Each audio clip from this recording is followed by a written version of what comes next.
गजाननं भूतगणादिसेवितं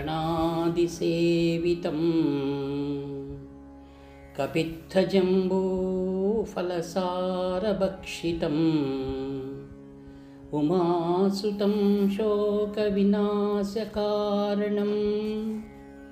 नमामि विघ्नेश्वरपादपङ्कजम्।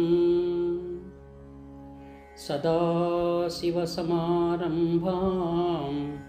शङ्कराचार्यमध्यमाम् अस्मदाचार्यपर्यन्तां वन्दे गुरुपरम्पराम्। अपारकरुणासिन्धुं ज्ञानदं शान्तरूपिणम् श्रीचन्द्रशेखरगुरुं प्रणमामि मुदान्वहम्। देवे देहे च देशे च भक्त्यारोग्यसुखप्रदं बुधपामरसेव्यन्तं श्रीजयेन्द्रं नमाम्यहम्। नमामः शङ्करान् वाक्यविजयेन्द्रसरस्वतीं श्रीगुरुं शिष्टमार्गानुनेतारं सन्मतिप्रदं श्रीसत्यचन्द्रशेखरेन्द्रसरस्वतीस्वामिने नमः।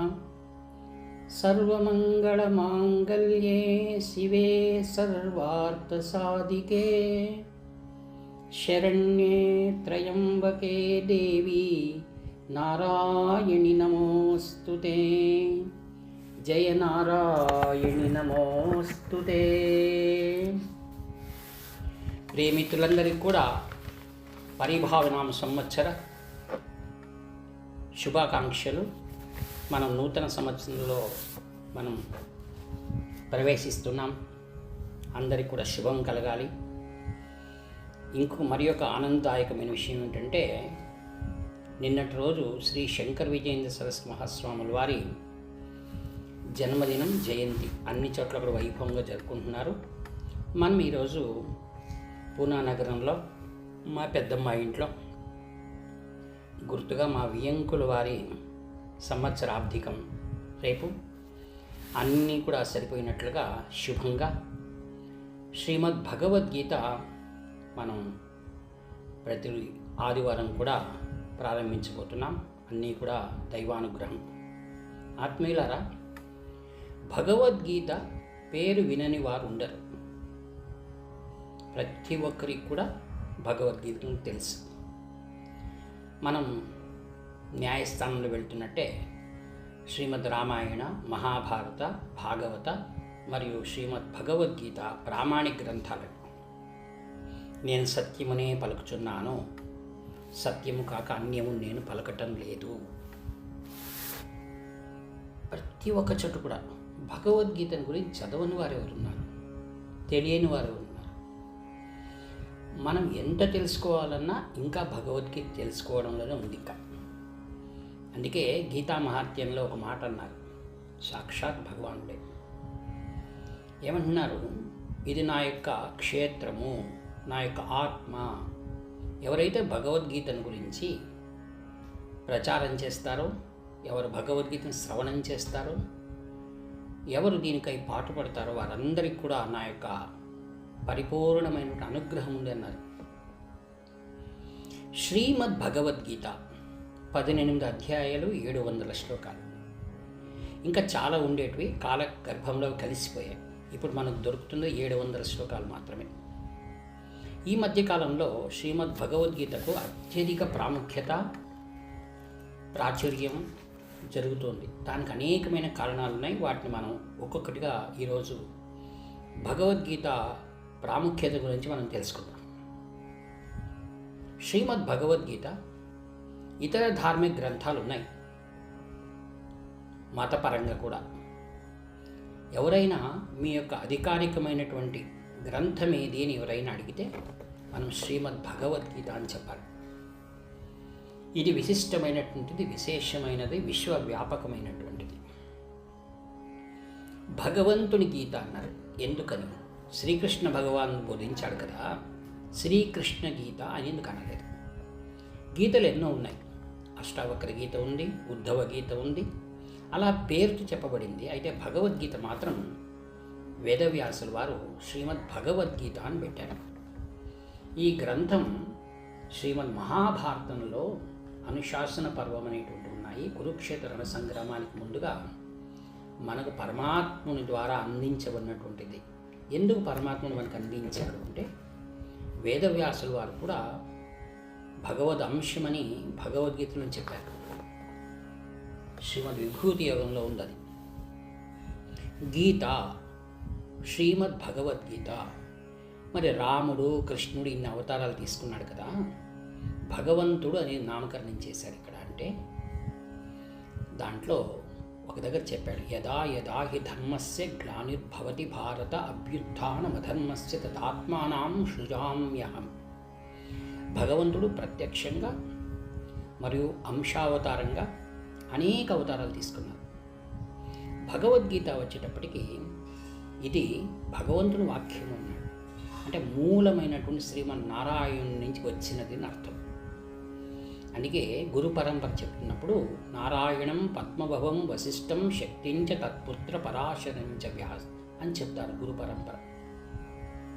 వ్యాసం శుకం గౌడపదం మహాంతం గోవింద యోగీంద్ర మథాస్య శిష్యం శ్రీ శంకరాచార్య మథాస్య పద్మపాదంచ హస్తామలకంచ శిష్యం తం తోటకం వార్తికకారమన్యాన్ అస్మద్గురున్ సంతతమానతోస్మి. శ్రీమద్ భగవద్గీత శ్రీమన్నారాయణుడి నుంచి మనకు అందించబడింది. అంటే కురుక్షేత్రంలో మాత్రమే చెప్పాడా? భగవద్గీత ఎప్పుడెప్పుడు చెప్పబడి ఉంది? అనేక మార్లు నేను భగవంతుడు అయిన నారాయణుడు చెప్పాడు, నేను ఈ భగవద్గీతను, ఈ జ్ఞానాన్ని అనేక మార్లు చెప్పాను.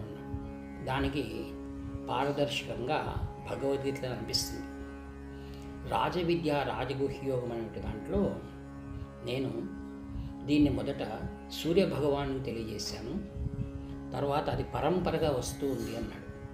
అందుకు ప్రశ్నించాడు అర్జునుడు, మీరు నా ముందు ఉన్నటువంటి వారు కదా, మీరు సూర్యభగవానికి ఎలా చెప్పారు? అప్పుడు అంటాడు, అపరం భవతో జన్మ పరం జన్మ వివస్వత కథమేతద్విజానీయాం త్వమాదో ప్రోక్తవానితి అన్నాడు. ఓ అర్జున, నీకు అనేక జన్మలు వచ్చి వెళ్ళాయి, నాకు అవన్నీ జ్ఞాపకం ఉన్నాయి. అంటే నా అవతారాలు నాకు జ్ఞాపకం ఉన్నాయి. అయితే నీవు అనేక జన్మలు ఎత్తినా నీకు మరపు అనేది ప్రాప్తించింది.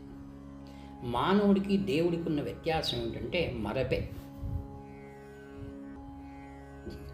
భగవద్గీతలో ఆ మాట చెప్పాడు, నేను అందరి హృదయాల్లో ఉన్నాను, సర్వస్య చ అహం హృది సన్నివిష్టో మత్త స్మృతి జ్ఞానమపోహనంచ వేదైశ్చ సర్వం అహమేవ వేద్యో వేదాంతకృత్ వేద విదేవ చాకం అన్నాడు. ఓ అర్జున, నేను సర్వ హృదయాల్లో ఉన్నాను, దగ్గరగా ఉన్నాను, సమీపంలో ఉన్నాను. నేను రెండు పనులు చేస్తున్నాడు. ఏంటి?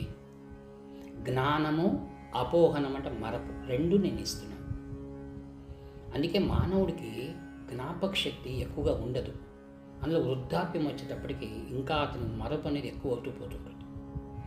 మరపు అనేది ఒక విధంగా మంచిది, మరొక విధంగా అపాయం కూడా. ఇక్కడ భగవద్గీత ఇంత ప్రాధాన్యం చెందింది. సాక్షాత్ శ్రీమన్నారాయణుడే భగవంతుడు అర్జునుడికి నిమిత్త మాత్రంగా భగవద్గీతను బోధించాడు. కాంచి కామకోటి పీఠం మూలాంనాయ సర్వజ్ఞ పీఠం ఉంది కదా, ప్రతి వృందావనంలో కూడా ముఖ భాగంలో కృష్ణుని యొక్క మూర్తి ఉంటుంది. కృష్ణం వందే జగద్గురుం అని, అంటే నారాయణుడైన కృష్ణుడైన జగద్గురు స్వరూపంగా ఉన్నాడు. అందుకే యతీశ్వరులందరూ కూడా మా యొక్క నారాయణుని మీకు ఆశీస్సులు కలిగించని అంటారు.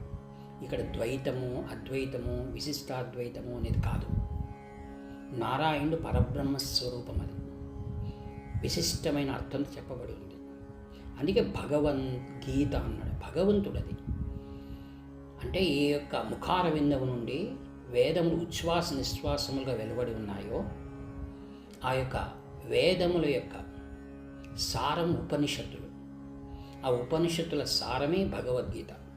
ఇది శ్రీమద్భగవద్గీతాసు ఉపనిషత్సు బ్రహ్మ విద్యాయాం యోగశాస్త్రే శ్రీకృష్ణార్జున సంవాదే అని ప్రతి అధ్యాయంలోనూ చివర చెప్పబడింది. బ్రహ్మ విద్య ఇది, ఉపనిషత్ సారం. మరి ఈ బ్రహ్మ విద్య అనేటువంటిది ఇంత సులభంగా మనకందరికీ అందుబాటులో చేసిన వారు శ్రీ వేదవ్యాసుడు వారు. అది రహస్యమైన విద్య అయినా ప్రకటించాడు మహాభారతంలో. దానికి సాక్షి ఆ సూర్యనారాయణుడు, ఆ యొక్క అశ్వములు, ఆ యొక్క అర్జునుని యొక్క రథంపై ఉన్నటువంటి మారుతి, ఆ రథము ఇంద్రుడిచ్చినటువంటిది. ఆ విధంగా అనేకమైన సాక్షులు. అందులో సంజయుడు, ధృతరాష్ట్రుడు విన్నాడు. వేదవ్యాసుల వారు మనకింత రహస్యమైన దాన్ని మనకు ఆఖ్యానరూపకంగా అందించాడు. అంటే మొదటగా సిద్ధమవుతున్నది ఏంటి? ఇది భగవంతుని ద్వారా వచ్చినటువంటిది. ఇన్ని సాక్ష్యాలు ఉన్నాయి. ఇందులో ఏది మనకు వివరంగా అనిపిస్తుంది? నేను ఇక్కడ మొదట్లో కొన్ని గ్రంథాలకు, అంటే ఇతర మత గ్రంథాలకు మన దాని కొద్ది పోలిక చెప్తున్నాను. మనం తెలుసుకోవాలి. ఆ పోలిక తెలుసుకున్నప్పుడు సనాతన హైందవ ధర్మం యొక్క విశిష్టత మనకు బోధపడుతుంది. కూలంకుషంగా చర్చించుకోవాలి. మరి ఇతర మత గ్రంథాలలోనూ మన మత గ్రంథంలో ఉన్న విశిష్టత ఏంటి? శ్రీమద్ భగవద్గీత, ఇందులో ప్రశ్న సమాధానం, ప్రశ్న సమాధానం ఉంటుంది. ఇతర ధార్మిక గ్రంథాల్లో ప్రశ్నించేది ఉండదు, సమాధానం ఉండదు, కేవలం వాక్యం ఉంటాయి. దైవవాక్యం అని అంటారు అంతే. దాన్ని ప్రశ్నించేది ఎవ్వరికి కూడా లేదు. అయితే సనాతన ధర్మంలో ఒక శిష్యుడు, ఒక గురు పరంపరతో అందొచ్చింది. మీరు ఏ గ్రంథాలైనా భారతదేశంలో తీసుకోండి, సనాతనమైనవి, వ్రతములు తీసుకోండి, పురాణాలు తీసుకోండి, ప్రతి ఒక్క దాంట్లోనూ పార్వతీదేవి పరమేశ్వరుని ప్రశ్నిస్తుంది, పరమేశ్వరుడు దానికి సమాధానం చెప్తాడు. ఇట్లా ఏవం పరంపరా ప్రాప్తం ఇమం రాజర్షయో విదుః సకాలే నేహ మహత యోగో నష్ట పరంతప అన్నాడు. ఇది పరంపరా ప్రాప్తమైనటువంటిది. అందుకే మన గురు పరంపర అనేది ఉంది. ఇతర మత గ్రంథాల్లో గురు పరంపర లేదు. ఈ వ్యక్తి ఇక్కడ రావచ్చు, కొన్నాళ్ళు ఆ యొక్క ఇన్స్టిట్యూషన్ నడిపిస్తాడు, వెళ్ళిపోతాడు, అంతే. ఇది ఒక విధమైనటువంటి విషయం. మన దాంట్లో అలా గురు పరంపర ఉంటుంది. ఎవరు చెప్పారు, ఎప్పుడు చెప్పారు, ఎందుకు చెప్పారు, కాలమానాలు ఏంటి, వాటి నిదర్శనాలు ఏమిటి అనేటువంటిది పూర్తిగా మన సనాతన ధర్మంలో మనం గమనించవచ్చు. ఎందుకంటే ఇవన్నీ మనం ఎందుకు తెలుసుకోవాలంటే, ఇతరులు మనము, అంటే మన పిల్లలే కావచ్చు, సంశయం వచ్చిన వాడు ఎవరైనా ప్రశ్నించవచ్చు. ప్రశ్నించడం ఉంది, దాన్ని తెలుసుకోవాల్సినటువంటి ఉబలాటము, కుతూహలము, ఉత్సుకత, ఇవన్నీ ప్రధానమైనటువంటిది. ప్రశ్నించినంత మాత్రాన వాడు అపరాధి కాదు కదా. ఎప్పుడు ప్రశ్న వస్తుంది? ప్రశ్న అనేటువంటిది మనకు సంశయం ఉన్నప్పుడే ప్రశ్న వస్తుంది. ఏదైనా ఒక సంశయం. చిన్నపిల్లలు పుట్టుకతోనే అడుగుతారు కొన్ని ప్రశ్నలు. నువ్వు నా కుమారుడు, నేను చెప్పింది మాత్రం నువ్వు చేయాలి అని అంటే ఒప్పుకోరు. అది దానికి తగినటువంటి ఆధారం ఏమిటి అడుగుతారు. భగవద్గీతలో ఆధారం ఏమిటి? భగవంతుడు ఇక్కడ స్థాపించినటువంటి ధర్మం ఏమిటి, ఆ పరంపర ప్రాప్తం ఏమిటి అని మనం గమనించాలి. భగవంతుడు నేను చెప్పినదే సత్యం అనలేదు ఇక్కడ భగవద్గీతలో. అది విశిష్టత. ఏమన్నాడు? మీరు భగవద్గీతలో సాయి చరిత్రలో వస్తుంది, మీకు అందరికీ తెలుసు, సాయి భక్తులు కావున.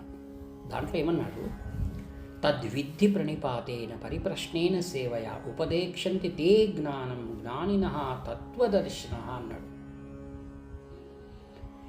దాన్ని సేవించి ప్రణిపాతం ద్వారా సాష్టాంగ దండ ప్రణామం చేసి వినయంగా నీ యొక్క పరిప్రశ్నను అడిగి దానికి సమాధానం నీవు పొందుము అన్నాడు. ఎవరి ద్వారా? ఎవరైతే జ్ఞాననిష్ఠులు తత్వదర్శనులై ఉన్నారో వాళ్ళదే. అదాన్నే భగవద్గీతలో శ్రీకృష్ణ భగవానుడు భగవత్ స్వరూపమై మనకు అందించాడు. ఇదే వాక్యాన్ని అక్కడ, అది ఆయన అందించిన వాక్యమే. అందుకే కృష్ణ భగవానుడు ఏమన్నాడంటే, నేను చెప్పినదే నీవు ఆచరించవలా అని లేదు. చివర్లో అంటాడు, నీకు అర్థమైందా, బోధ అయిందా, నువ్వు విమర్శించుకున్నావా, నీకు ఇష్టమైందా, అలాగైతే నీవు దాన్ని విను, ఆచరించు అన్నాడు. అంటే సనాతన హిందూ ధర్మంలో సంశయాలకు పరిపూర్ణమైనటువంటి స్వాగతం ఉంది, విచారణ ఉంది, చర్చిస్తాం. ఒక నిజమైనటువంటి సిద్ధాంతానికి ఇద్దరు కూడా ఆమోదం చెందుతారు, ప్రశ్నించినవాడు, దానికి బదులు ఇచ్చినవాడు. చివర్లో, భగవద్గీత చివర్లో నీకు అర్థమైందా, ఇప్పుడైనా సరే, నేను విన్న తర్వాత నీవు యుద్ధం చేయాలని ఏం లేదు, నీ యుద్ధం చేసినా చేయకపోయినా వారి వారి ప్రకృతి ధర్మం ప్రకారం నీ యుద్ధం తప్పక చేస్తావు. అంటే నీ యొక్క మాయా ప్రకృతి ధర్మం వల్ల నువ్వు చేస్తావు. తర్వాత వారి ప్రకృతి ధర్మంగా వాళ్ళు మరణిస్తారు.